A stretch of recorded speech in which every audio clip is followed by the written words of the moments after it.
Hari ni kita santai. PRU 15. Mm-mm. PRU 15 membawa suatu perubahan yang besar, yang ramai mungkin tak nampak kalau melihat daripada kaca mata ketaksuban politik.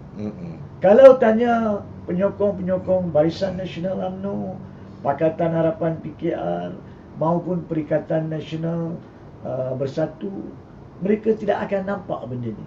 Saya yakin. Tapi kita perlu cakap bahawa PRU 15 membawa satu perubahan yang cantik. Tak ada pemenang. Pertama kali dalam sejarah pilihan raya kita dapat parlimen tergantung. Tidak ada majoriti mudah. Bila tidak ada majoriti mudah, orang-orang politik cakap, "Oh, macam mana nak buat kerajaan?"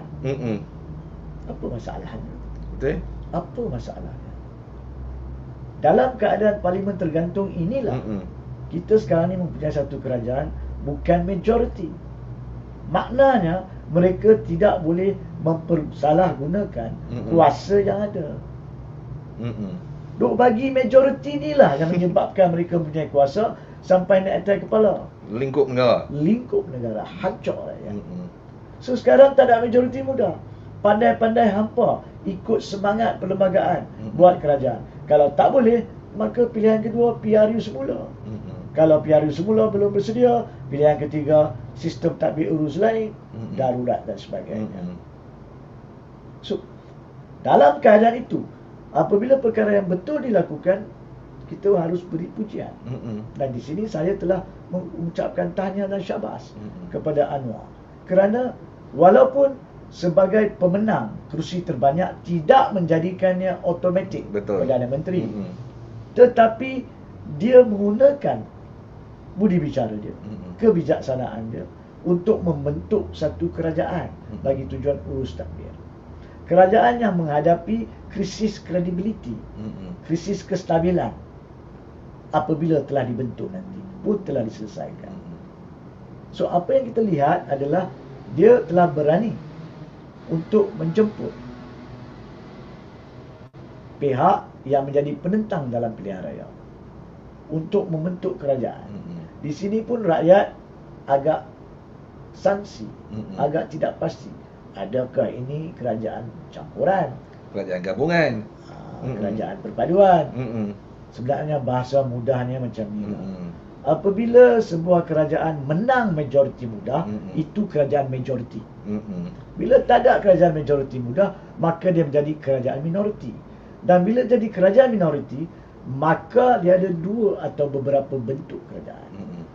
Campuran bermaksud awak bercampur dengan, bahasa mudahnya, kawan-kawan awak. Yakni Pakatan Harapan kan ada Amanah, DAP, PKR. So mereka ni semua tahu dalam parti Pakatan. So inilah campuran yang pertama. Dan sebelum PRU 15, mereka juga bercampur dengan MUDA contohnya, dan beberapa pihak lain, individu, dan juga tidak bergaduh pun dengan warisan. Ya, jadi MUDA warisan ni adalah kerajaan campur, yakni pihak-pihak yang tidak menentang 100% walaupun menjadi seteru dalam pilihan raya. Okey. Perpaduan pula, you bentuk kerajaan dengan pihak yang pada masa PRU musuh awak. Pakatan Harapan tentang Barisan Nasional, lawan Barisan Nasional, lawan Perikatan Nasional, Perikatan Nasional lawan Pakatan, lawan dengan Barisan Nasional, dan Barisan Nasional lawan Pakatan, lawan Perikatan Nasional. Pilihan raya dah selesai, masing-masing dapat kursi. Baik, kita gaduh pasal falsafah umum. Sekarang kita cuba bentuk kerajaan. Jadi perpaduan ni adalah bila ada pihak yang musuh dulu, kalau saya boleh gunakan kata musuh lah, musuh politik, menjadi sebahagian kerajaan. Jadi di sini kalau ditanya saya, apakah nama bentuk kerajaan Anwar Ibrahim? Saya katakan kerajaan minoriti, campuran dan perpaduan. Itu dia. Campuran dengan kawan, berpadu dengan lawan. Ada satu lawan yang tidak bercantum, iaitu Perikatan Nasional. Dan apakah kebaikan yang saya katakan tadi tentang parlimen tergantung ni. Mm-mm. Bagi saya, kalau kita cakap tentang semak dan imbang, kita kata parlimen. Tapi kita semua tahu dalam sistem dan konsep parlimen di Malaysia, mereka akan terjerit-jerit, berdiri bangkitkan. Ada yang hujah yang baik dan sebagainya. Tapi 95%, 97%, 99% keputusan-keputusan kerajaan akan terus berjalan. Sebab parlimen mereka pegang majoriti. Kau melalak pilah macam mana pun. Yes. Tapi dengan kerajaan perpaduan, di manakah, saya nak tanya rakyat kena faham, di manakah polisi dibentuk? Polisi tak dibentuk di parlimen. Polisi dibentuk oleh kerajaan dalam mesyuarat jemaah menteri. Itu pun pada peringkat awal dibentuk oleh kementerian, menteri-menteri itu sendiri, dan wajib dibawa kepada mesyuarat jemaah menteri supaya di-endorse oleh Perdana Menteri dan jemaah menteri sebelum dijadikan polisi untuk dilaksanakan atau dibawa ke parlimen untuk digubal. So polisi bermula dengan kementerian, bermula dengan jemaah menteri. Now, kalau ada kerajaan perpaduan di mana musuh politik berada dalam jemaah menteri, bukankah itu tempat terbaik untuk semak dan imbang polisi? Lebih baik 100 kali lebih baik daripada duduk di parlimen goyang kaki, berdiri berbising-bising macam apa namanya, sarkis dan hutan rimba. Ini kebijaksanaan, ini kematangan politik yang rakyat kena faham.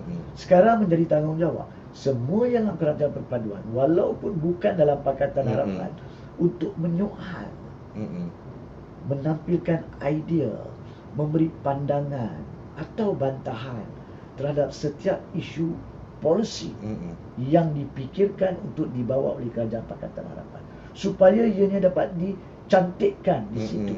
Dan apabila dibawa ke parlimen dan atau dilaksanakan di negara, maka ianya akan jadi sebaik mungkin, bukan ada cacat celah.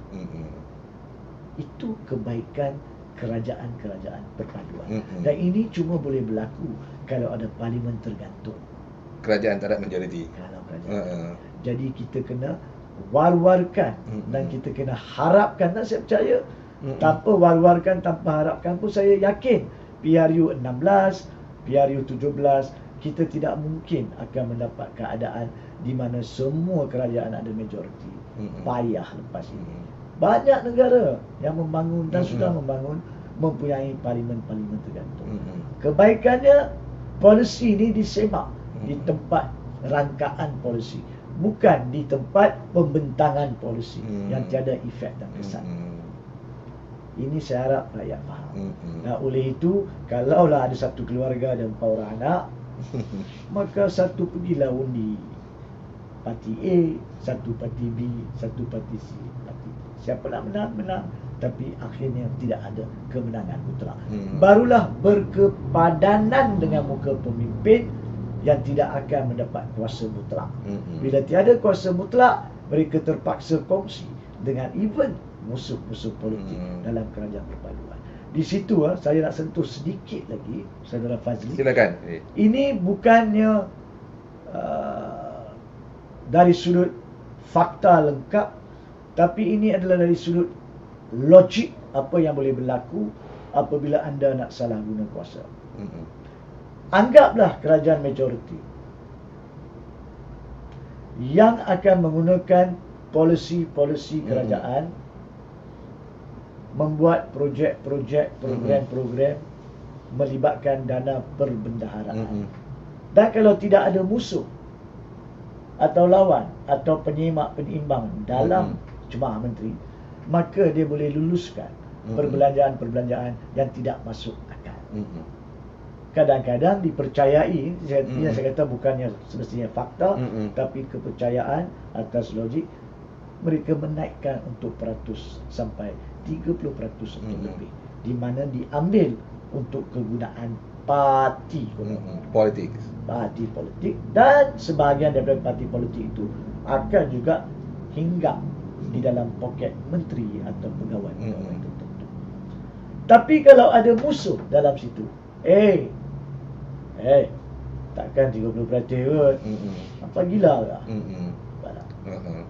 Sekurang-kurangnya secara automatik yang 30% kita kalau boleh tak nak rasuah langsung, tak nak ketirisan, tapi melalui kerajaan perpaduan, kalau mereka ni matang dan semak dengan betul, tak semak pun, yang menteri-menteri pun kata aku, walaupun kita majoriti dalam sini, tapi nanti mereka tahu kita kurang 5% pun, at least itu pun kita dah selamat duit, dapat turunkan kerugian rakyat, ketirisan Yes. dan apa semua. Yes.